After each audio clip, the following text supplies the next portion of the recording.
नमस्कार दोस्तों, स्वागत है आपका अपने चैनल न्यू फार्मर ब्रिड्स पर। दोस्तों, वैसे छात्र जो यूपी से बीएड करना चाहते हैं और उन्होंने सत्र 2022 से एडमिशन लेने के लिए एंट्रेंस एग्ज़ाम दिया था ताकि उत्तर प्रदेश के विभिन्न कॉलेजों में एडमिशन ले सकें, तो दोस्तों उनके लिए स्कोर कार्ड भी जारी कर दिया गया है।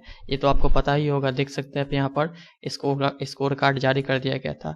अब दोस्तों इसके लिए click here to download counselling guidelines, ये बेहद ज़रूरी है दोस्तों, जिनको भी उत्तर प्रदेश में एडमिशन लेना है विभिन्न कॉलेजों में बीएड करने के लिए। देख सकते हैं यही गाइडलाइंस है। इसको मैंने दोस्तों बहुत अच्छे से सजाया हुआ है, हाईलाइट किया हुआ है जो इम्पोर्टेंट पॉइंट्स हैं। इसको दोस्तों जानना बेहद ज़रूरी है अगर आप एडमिशन लेना चाहते हैं। इसके अतिरिक्त ये भी है, यहाँ पर दोस्तों देख सकते हैं आपका सितंबर 30 दिया हुआ है 2022। इसी तारीख से आपका जो है काउंसलिंग के लिए रजिस्ट्रेशन स्टार्ट हो जाएगा 30 सितंबर 2022 से। तो दोस्तों एक नज़र में पहले ये देख लेते हैं कि कब कब क्या हुआ था, उसके बाद हम लोग सीधा चलेंगे इस नोटिफिकेशन पर। यहाँ पर पूरे अच्छी तरह से पढ़ेंगे क्योंकि इसको जानना बेहद ज़रूरी है। गाइडलाइंस जारी कर दी गई हैं। चलिए देखते हैं दोस्तों, यहाँ पर जो है विज्ञापन कब निकाला गया था एंट्रेंस एग्जाम का, 15 अप्रैल 2022 को।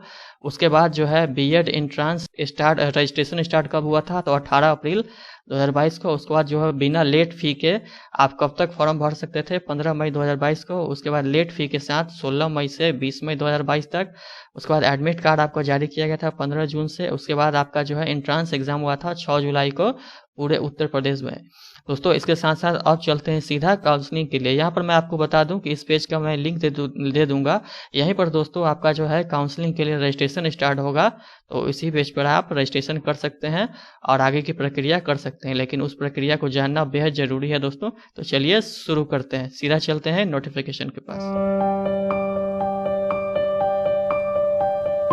फ्रेंड्स अब हम आ गए हैं सीधा जो नोटिफिकेशन गाइडलाइंस जारी की गई है एंट्रेंस एग्ज़ाम के बाद आपको रजिस्ट्रेशन करने के लिए और आगे की प्रक्रिया के लिए, इसको जानना बेहद ज़रूरी है दोस्तों। यहाँ पर कहा गया है कि केवल वही अभ्यर्थी जिन्हें बीएड जेईई 2022-24 की वरीयता सूची में रैंक आवंटित किया गया है, काउंसलिंग में वही प्रतिभाग करने के लिए पात्र हैं।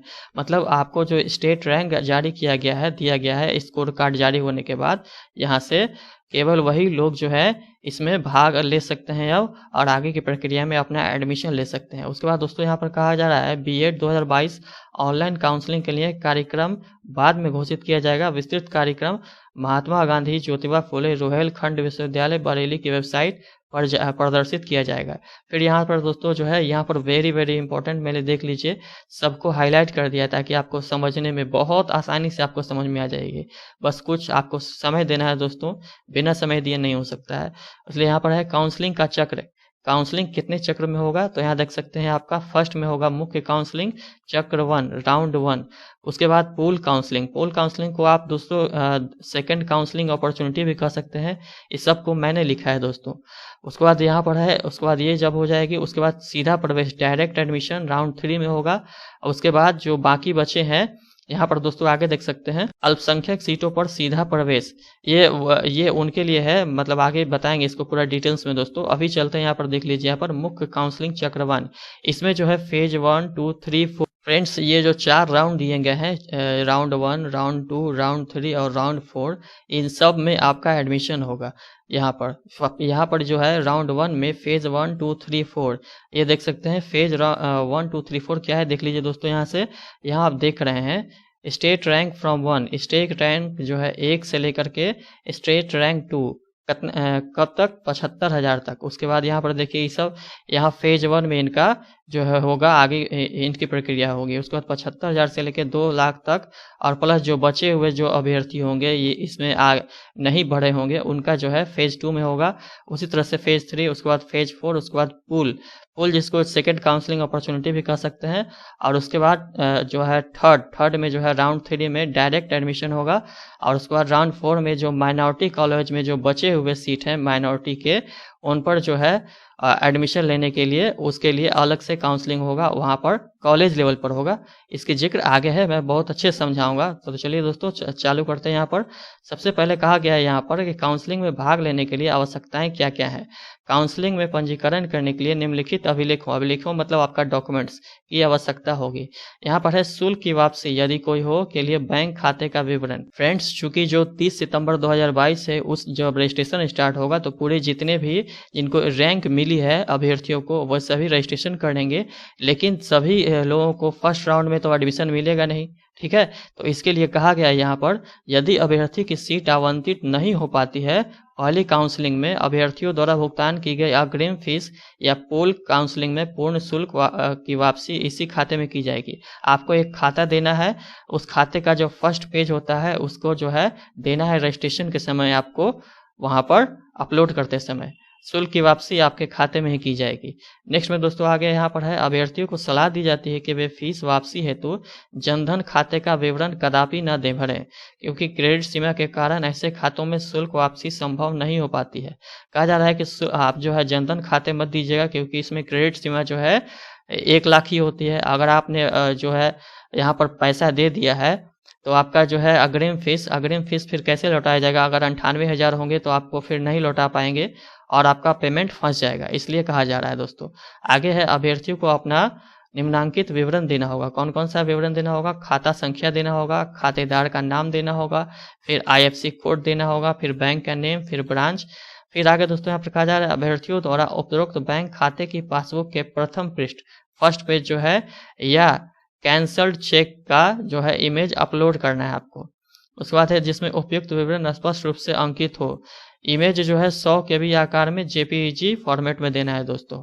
आगे देना है, आप बहुत अच्छे से समझ जाइएगा दोस्तों। अगर पूरा नोटिफिकेशन ये जो है पूरा वीडियो को देखिएगा तो बहुत अच्छे से मैंने समझाया है दोस्तों। अब यहाँ पर मैं आपको दिखा देता हूँ, बहुत अच्छे से मैंने लिखा है, इसलिए कृपया करके समय दें और इसको समझें। बहुत अच्छे से समझाया है मैंने। यहाँ पर दोस्तों अहक परीक्षा 2022 में बैठने वाले अभ्यर्थियों के लिए कहा जा रहा है कि वैसे अभ्यर्थी जो एंट्रेंस एग्जाम में बैठे थे और उनको स्टेट की तरफ से रैंक प्रदान किया गया है, जो अभ्यर्थी 2022 में पात्रता परीक्षा में शामिल हुए, उन्हें काउंसलिंग पंजीकरण के समय अपनी पात्रता परीक्षा की अंक तालिका की स्कैन कॉपी अपलोड करना अनिवार्य है। उनको जो है अंक तालिका की स्कैन कॉपी जो है उनको अपलोड करना होगा।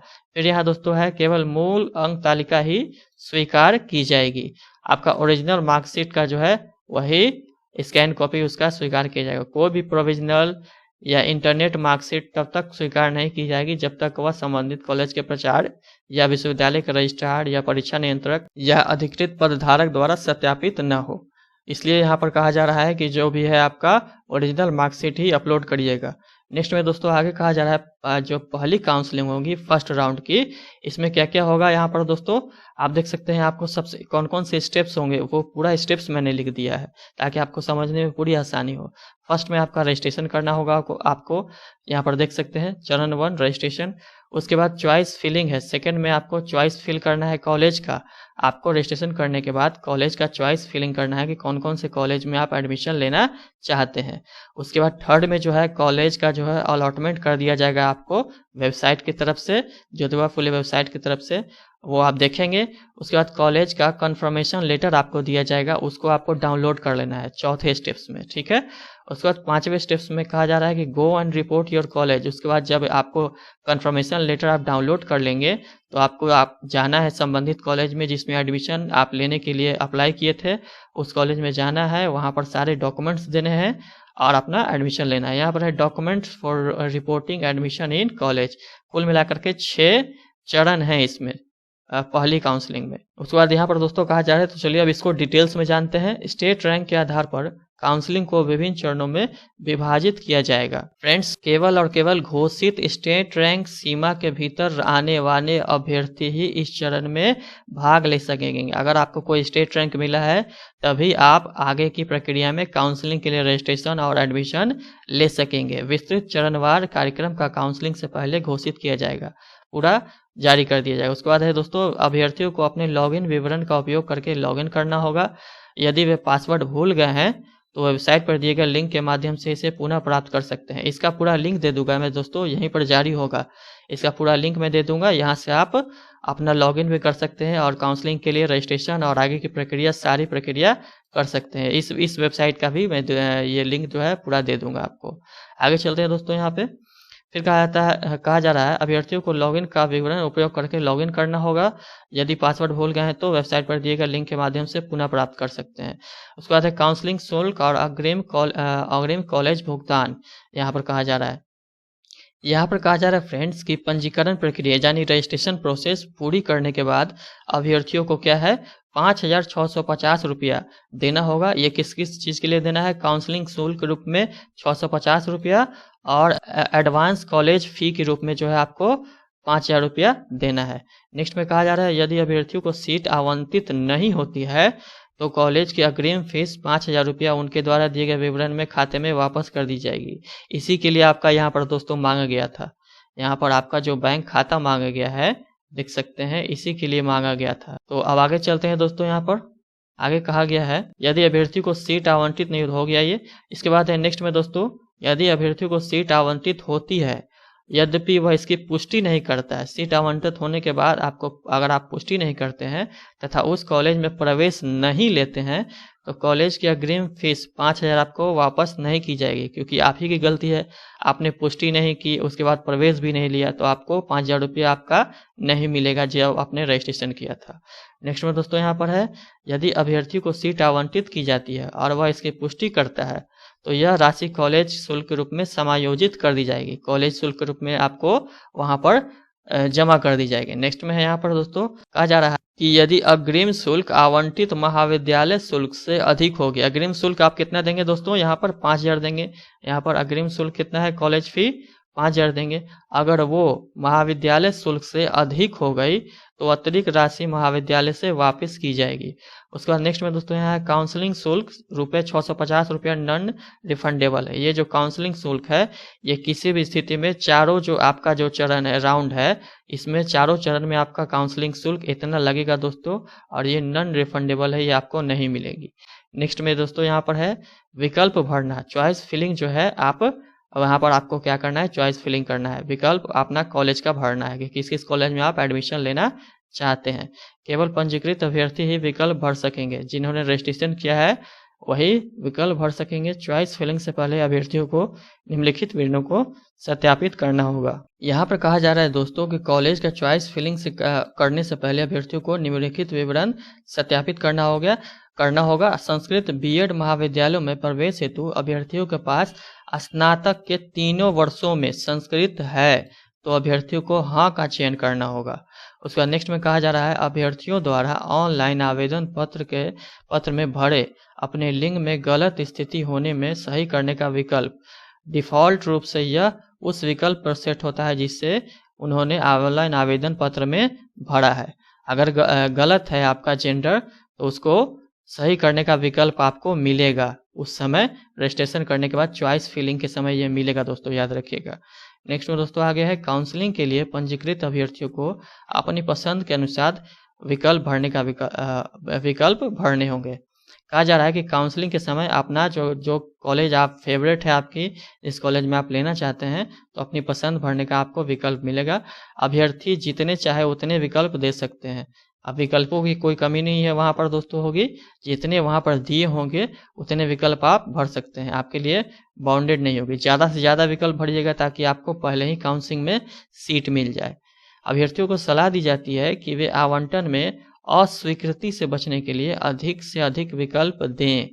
अंतिम सबमिशन तक विकल्पों का पूर्णावलोकन व पुनर्व्यवस्थापन किया जा सकता है। मतलब जो है अंतिम सबमिशन करने से पहले, लॉक करने से पहले कॉलेज की लिस्ट को आपको फिर से एक बार देखने का और साथ साथ जो कॉलेज का जो है ऊपर नीचे करने का जो है आपको ऑप्शन मिलेगा, उसको आप ड्रैग करके ऊपर नीचे कर सकते हैं, ऐसा ऑप्शन रहता है दोस्तों।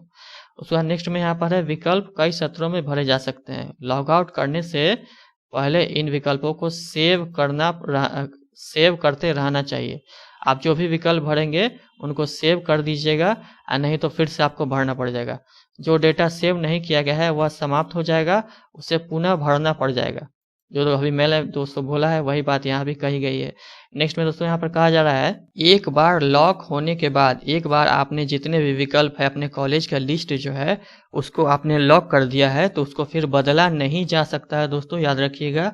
एक बार आपने भर दिया है जो। नेक्स्ट में आगे है यदि किसी अभ्यर्थी ने विकल्प जमा कर दिया है लेकिन विकल्प भरने की अंतिम तिथि समाप्त होने के तक लॉक नहीं किया है, आपको लॉक करना होगा। लॉक करेंगे तभी आपको जो है कॉलेज को कॉलेज आपको अलॉटमेंट किया जाएगा, नहीं तो आपको कॉलेज अलॉटमेंट नहीं किया जाएगा। याद रखिएगा, लॉक करना जरूरी है। नेक्स्ट में दोस्तों है कॉलेज अलॉटमेंट। आपको कॉलेज मिलेगा, आप जो कॉलेज को आपने लॉक किया है उसमें से ही आपको कॉलेज मिलेगा। कॉलेज आवंटन नियम अनुसार अभ्यर्थी के राज्य रैंक के साथ साथ आपका स्टेट रैंक देखा जाएगा। उसके साथ साथ काउंसलिंग के दौरान वरीयता क्रम में उनके द्वारा चुने गए कॉलेजों के आधार पर किया जाएगा। जो कॉलेज आप चुनेंगे उसके आधार पर और आपके स्टेट रैंक के आधार पर कॉलेज अलॉटमेंट होगा। राज्य की आरक्षण नीति का पालन केवल सहायता प्राप्त और राजकीय महाविद्यालयों में ही किया जाएगा, प्राइवेट कॉलेज में नहीं होगा। State reservation policy will be followed for aided, जिनको सरकारी सहायता प्राप्त है या पूर्ण रूप से जो गवर्नमेंट कॉलेज है, सिर्फ आरक्षण का नीति वहीं पर लागू होगी। नेक्स्ट में है सहायता प्राप्त सरकारी और स्वपोषित महाविद्यालयों में EWS आरक्षण का पालन किया जाएगा। यहाँ पर EWS reservation will be followed in aided government and self financing college, यहाँ पर आरक्षण नीति का पालन किया जाएगा। नेक्स्ट में दोस्तों है अनंतिम आवंटन सह पुष्टि पत्र डाउनलोड किया जाना।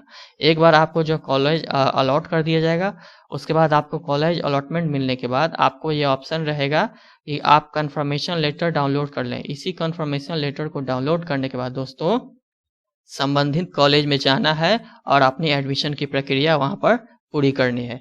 जिन अभ्यर्थियों को कॉलेज आवंटित किया गया है उन्हें BEd JEE 2022 के वेबसाइट के माध्यम से अनंतिम आवंटन सपुष्टि पत्र डाउनलोड करना होगा। यही बात जो है वो कही गई है।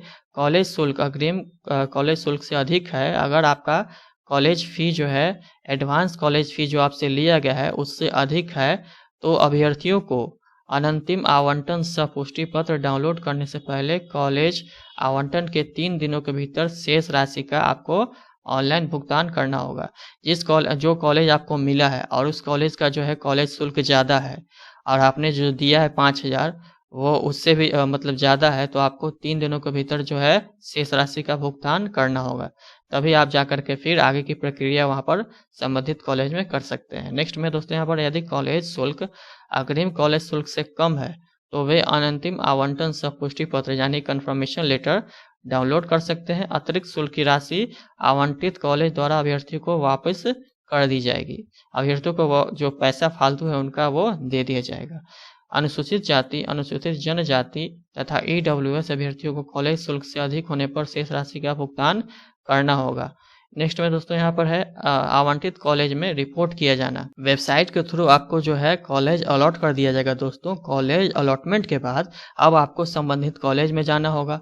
कॉलेज में जाकर के अपने जितने भी डॉक्यूमेंट्स जो है जितने भी संबंधित डॉक्यूमेंट्स यहाँ पर दिए गए हैं वो मैं दिखाऊंगा आगे, उसको लेकर जाना होगा और एडमिशन की तारीख जो है एडमिशन का प्रोसेस आपको आगे करना होगा, उसी की जानकारी यहाँ पर है। अभ्यर्थियों को आवंटन की तारीख से 3 दिनों के भीतर आवंटन की तारीख से 3 दिनों के भीतर दोस्तों यहाँ पर VVI है। 3 दिनों के अंदर सभी मूल दस्तावेजों के साथ अनंतिम आवंटन सह पुष्टि पत्र के साथ यानी कि कंफर्मेशन लेटर के साथ आवंटित कॉलेज को रिपोर्ट करना होगा। मात्र 3 दिनों का टाइम दिया गया है दोस्तों, यहाँ पर इम्पोर्टेंट है ये, ऐसा ना हो कि कहीं लेट हो जाए। उसके बाद नेक्स्ट में दोस्तों आवंटित महाविद्यालय के प्राचार्य द्वारा अभ्यर्थी के मूल दस्तावेजों का भौतिक सत्यापन किया जाएगा। वहाँ के जो प्रिंसिपल टीचर होंगे वो आपके डॉक्यूमेंट्स को चेक करेंगे। उसके बाद यदि अभ्यर्थियों के कॉलेज प्राधिकरण द्वारा मान्य नहीं पाए जाते हैं तो उनका अभ्यर्थन निरस्त कर दिया जाएगा। अगर आपके डॉक्यूमेंट्स जो हैं वो वैलिड नहीं होते हैं तो आपका कैंडिडेचर वहाँ से खत्म कर दिया जाएगा। नेक्स्ट में दोस्तों है यहाँ पर कॉलेज में रिपोर्टिंग के लिए आवश्यक जो दस्तावेज लाएंगे उसकी जिक्र की गई है। अभ्यर्थियों को अपने निम्नलिखित दस्तावेजों की मूल प्रति यानी कि ओरिजिनल जो है ले जाना होगा। महात्मा ज्योतिबा फुले रुहेलखंड विश्वविद्यालय वेबसाइट से अनंतिम आवंटन सह पुष्टि पत्र यानी कि कंफर्मेशन लेटर जो है उसको भी ले जाना होगा। आपको जो कॉलेज अलॉटमेंट का कंफर्मेशन लेटर मिलेगा इस वेबसाइट से। उसके बाद नेक्स्ट में जो है अभ्यर्थियों को BEd के आवेदन पत्र, प्रवेश पत्र, स्कोर कार्ड की प्रति तीनों जो है याद रखिएगा दोस्तों। आवेदन पत्र, प्रवेश पत्र अभी भी डाउनलोड कर लीजिएगा आप यहाँ से, अगर नहीं है तो आप जाइएगा यहाँ से डाउनलोड कर लीजिएगा, लिंक मैं दे दूंगा। उसके बाद कहा जा रहा है प्रवेश पत्र, स्कोर कार्ड की प्रति जो है वो सब ले जाना है। उसके बाद 10वीं कक्षा का प्रमाण पत्र, अर्हता परीक्षा तक सभी अंक पत्र और प्रमाण पत्र। उसके साथ साथ निर्धारित प्रारूप में मूल रूप में श्रेणी उपश्रेणी वेटेज का प्रमाण पत्र जो है वो ले जाना है। उसके बाद सरकार द्वारा जारी मूल फोटो पहचान पत्र, कोई आधार हो या वोटर ID कार्ड हो वो भी लेके जाना है। उसके बाद नेक्स्ट में दोस्तों यहाँ पर अभ्यर्थियों को पासपोर्ट आकार का 2 गो फोटो भी ले जाना है। सभी शुल्क प्राप्तियों की प्रतियां, जो भी शुल्क जो है आपने दिया है उसका जो रिसिप्ट मिलेगा उसको भी लेकर जाइएगा। अगर हमारी वीडियो अच्छी लगी हो तो दोस्तों हमारे चैनल को लाइक, सब्सक्राइब और शेयर जरूर कीजिएगा। बिना सब्सक्राइब हुए मत जाइए दोस्तों, क्योंकि इस पर हर तरह के वीडियो जो है हमेशा वैकेंसी की आते ही रहेंगी। दोस्तों आप दीजिए हमें इजाज़त। ये वीडियो थोड़ी लंबी हो गई है ज़रूर, लेकिन इसमें पूरी जानकारी है दोस्तों, एक एक जानकारी है, ताकि आपको कोई दिक्कत ना हो, कोई परेशानी ना हो। तो दोस्तों आप दीजिए हमें इजाज़त। जय हिंद।